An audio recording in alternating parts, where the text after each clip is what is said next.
Assalamu alaikum students. In today's video, you will learn about characteristics of waves. They are also called as properties of waves.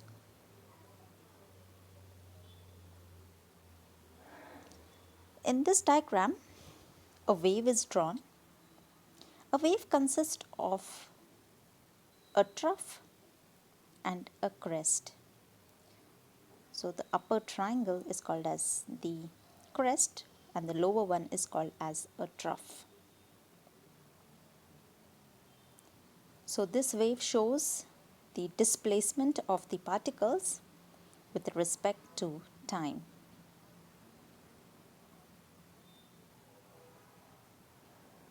Now, as you know, there are two types of waves, transverse waves and longitudinal wave. A transverse wave consists of a crest and a trough, while a longitudinal wave consists of compression and rarefaction. So sound wave is a longitudinal wave, means sound wave travels with a compression and a rarefaction. Sound waves can be propagated through solids, liquids and gases. So the distance between two compression is called as the wavelength in a sound wave, or distance between two rarefaction is called as the wavelength.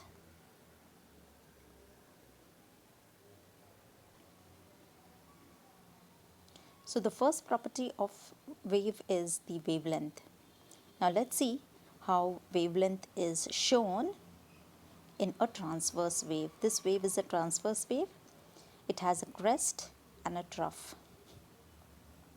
So the red line in the diagram joins two crests of a wave, that is two peaks of the wave. So the distance between two identical points on the consecutive wave, consecutive means the wave next to it, is called as the wavelength. Now if you just see one wave, one crest, the green line in the first crest is the distance from the center of the wave to the highest point of the wave.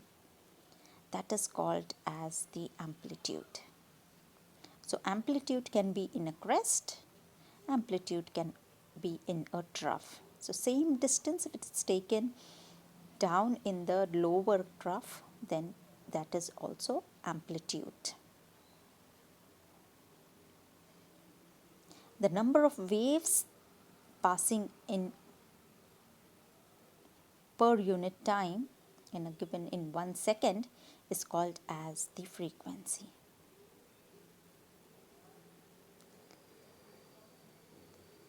Another way of defining wavelength is, as you can see in the top diagram, there are two peaks shown. So those are the crest, and the one which is below is called as the trough.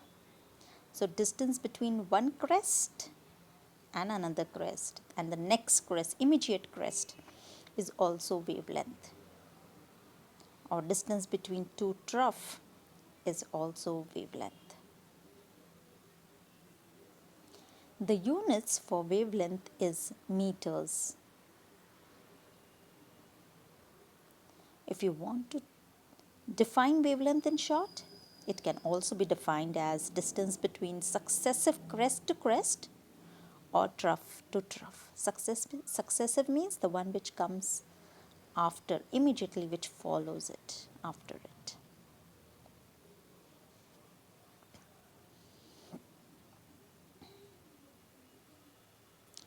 This diagram also shows that the wave is moving towards the right, and this wave is a transverse wave because it has crest and trough.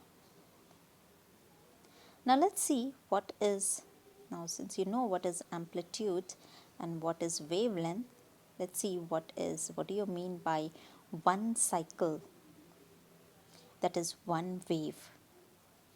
One wave is made up of one crest and one trough. That makes one cycle of a wave. So if you see the wave diagram, at the end it is written one complete cycle, means one crest and one trough makes one complete cycle or makes one wave.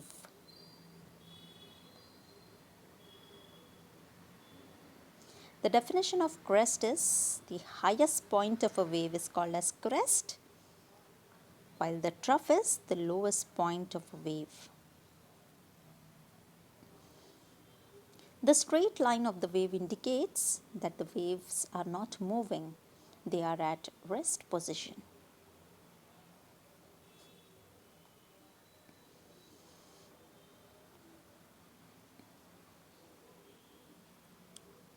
In this diagram also, the crest trough wavelength amplitude is shown in the diagram. So in this diagram, small a represents the amplitude of the wave, while the crests are marked. So the distance between two crests is the wavelength, while below in blue the trough, two troughs are written.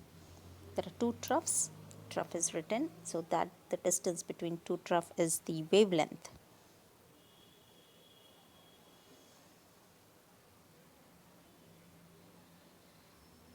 Now let's see, what do you mean by pitch? Number of pitch is directly connected with the frequency. So pitch is linked with frequency. Frequency is number of waves passing per unit time, or number of waves passing in 1 second is the frequency of the wave. The units of frequency is hertz. So if you see the first wave diagram, there the number of waves are less. So the wave has low pitch. So the sound which will be produced by such frequency will have low pitched sound, lower sound, quiet sound. But if you see the second diagram, in the given time there are many number of waves which are passing. So the number of waves have increased, they are compact. So the wave is having high pitched sound, that means it will be a louder sound. So if number of waves passing per unit time are less, then it's a low pitched sound. But if number of waves passing per unit time are more, then it's a high pitched sound.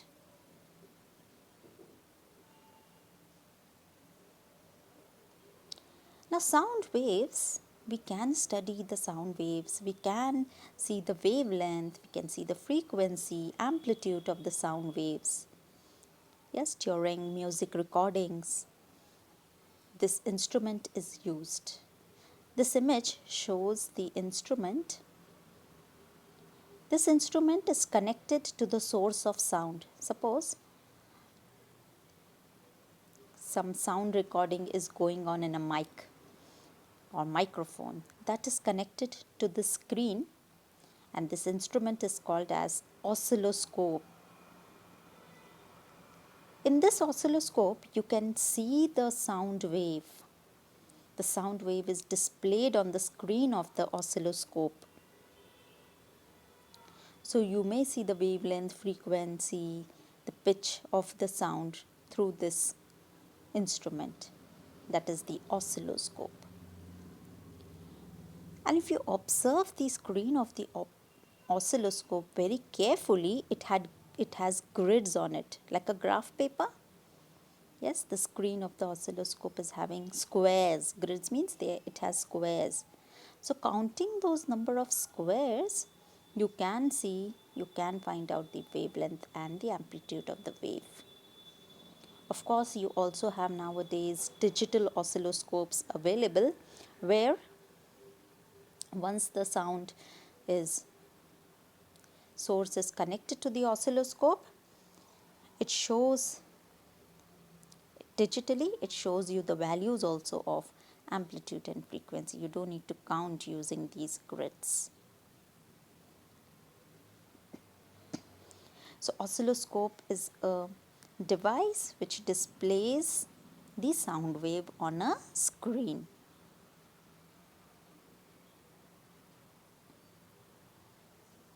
Now, if the oscilloscope screen shows very few waves, let's see the first diagram to the left. Let's see the first wave to the left. The first wave, the height of the wave is less. That means amplitude is low. Number of waves are also just 2 crest and 1 trough. 1.5, 2 trough and 2 crest. So here the sound, the pitch is low, the amplitude is low. The sound will be a quiet sound. Now let's see directly the last, the wave, that is the wave to extreme right. The height of the wave, the height of the crest and the trough, that is the amplitude of the wave is high, it's more. So when the amplitude is more, the sound will be a louder sound. That means its pitch will be high. So these sound waves indicate that the higher the amplitude, louder is the sound. If the amplitude is low, sound will be a quiet sound.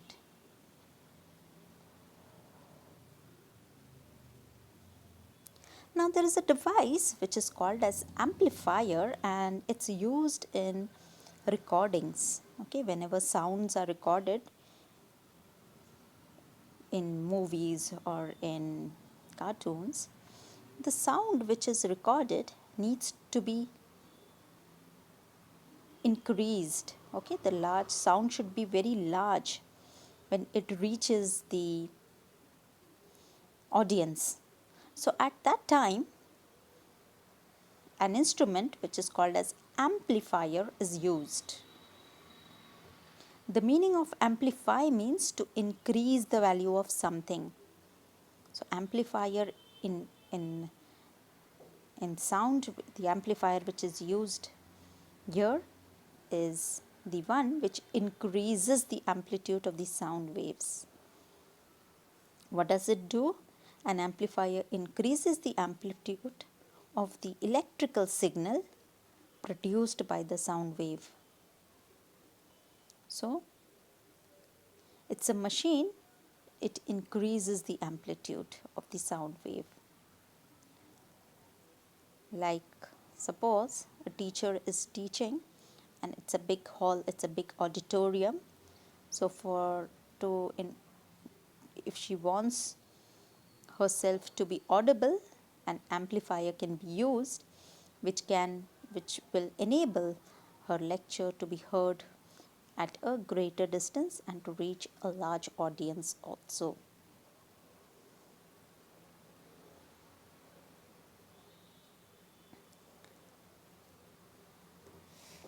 Now there is a range which is called as audible range.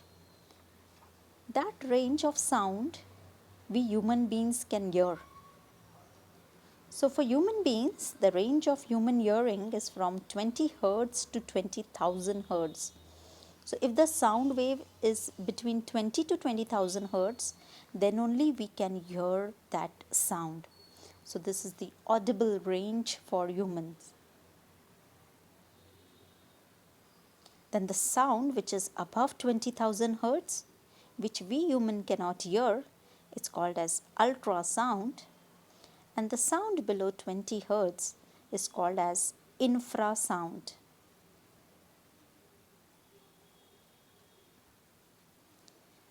Now there are specific animals, they require or they can only hear the sound if it's in that range of frequency. So for elephants can only hear the sound which is between 5 Hertz to 10,000 Hertz. Okay, for human beings it is 20 to 20,000 Hertz. For bats it is 2,000 to 90,000 Hertz. While dolphins, the frequency is too high, it's 1,000 to 110,000, that is 110,000 Hertz, and that is called as ultrasound. This table shows you the range of frequencies and the species with range they can hear the sound. So the lowest is for the turtle. The turtle can hear low sounds, quiet sounds of the range of 20 to 1000 hertz, while the dolphins they can hear the sound of 1000 to 130,000 hertz. Dolphins make a special sound, yes, that sound is of a very high frequency. It's between 1000 to 130,000 hertz. Let's see two more examples, one from the upper side, one from the lower side.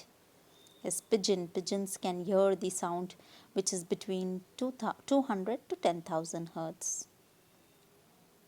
While the bats also, they use the sound. Yes, bats, it says that bats cannot see during the day. So how come they can know that there is hindrance or there is obstacle in front? Because they produce a frequency, a very high frequency. They make this sound of between that frequency of that sound is 3000 to 120,000 hertz. And they use the concept of echo. Because of that, they can hear or they know that there is an obstacle in front.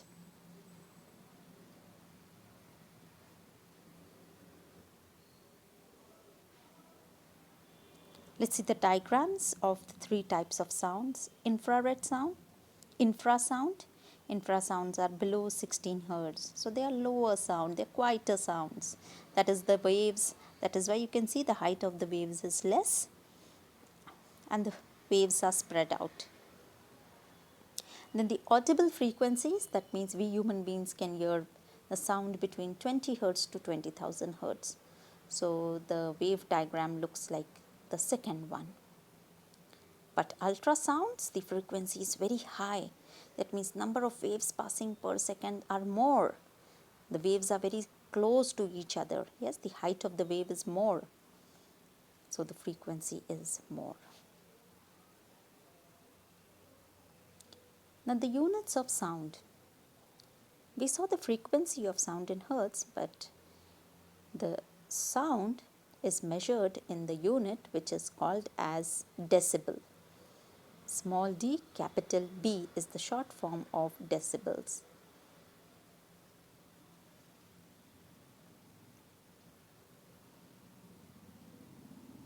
Thank you.